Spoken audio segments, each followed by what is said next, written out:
అందరికీ నమస్కారం. ఈరోజు రాష్ట్ర ప్రభుత్వం చివరి బడ్జెట్ను ప్రవేశపెట్టడం జరిగింది. అత్యంత దయనీయమైనటువంటి పరిస్థితి ఏంటి అని అంటే, బడ్జెట్ ప్రవేశపెట్టిన రోజు కనీసం కోరం కూడా లేక కొంచెం లేటుగా ఈరోజు సభ స్టార్ట్ చేసినటువంటి దౌర్భాగ్య పరిస్థితి. అలాగే ఈరోజు కనీసం 1/1 వంతు సభ్యులు కూడా ఈరోజు సభలో లేకుండా బడ్జెట్ ప్రవేశపెట్టినటువంటి దౌర్భాగ్య పరిస్థితిలో ఈరోజు అధికార పార్టీ ఉంది. ఇక బడ్జెట్కి సంబంధించి దాదాపు ఈ 4 ఏళ్లలో దాదాపు 12.5 లక్షల కోట్ల బడ్జెట్ ప్రవేశపెట్టడం జరిగింది.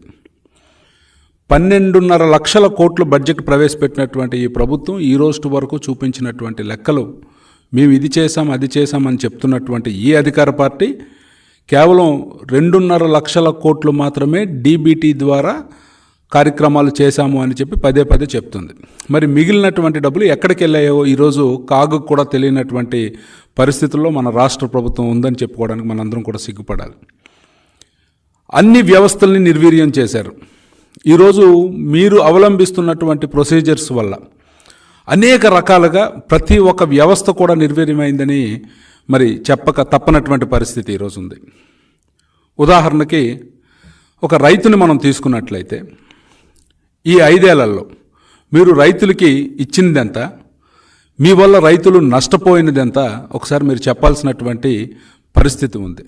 ఎందుకంటే చంద్రబాబు నాయుడు గారి హయాంలో దాదాపుగా ఫార్మ్ మెకనైజేషన్ కానీ, ఇన్పుట్ సబ్సిడీలు కానీ, క్రాప్ ఇన్సూరెన్స్లు కానీ, ఇలా అనేక రకాలుగా రైతులకి ఉపయోగపడే కార్యక్రమాలు చేస్తే ఈరోజు మీరు వచ్చి ఎన్ని కార్యక్రమాలను ఆపేసినటువంటి పరిస్థితి ఉంది.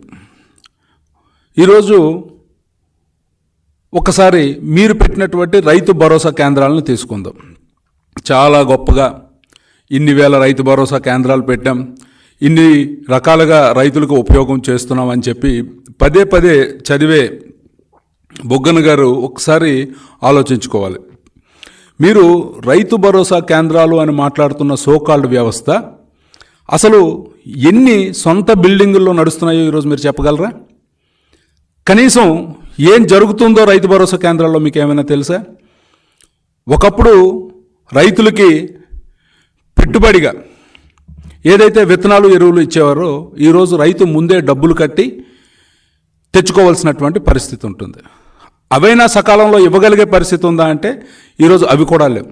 మీరు చెప్పినటువంటి సోకాల్డ్ విలేజ్ అగ్రికల్చరల్ అసిస్టెంట్ ఎవరైతే ఉన్నారో ఆయనకి కనీస అవగాహన లేదు. ఏ ఏరియాకి ఏ రకమైనటువంటి విత్తనం వేయాలో కూడా తెలిసినటువంటి పరిస్థితి లేదు.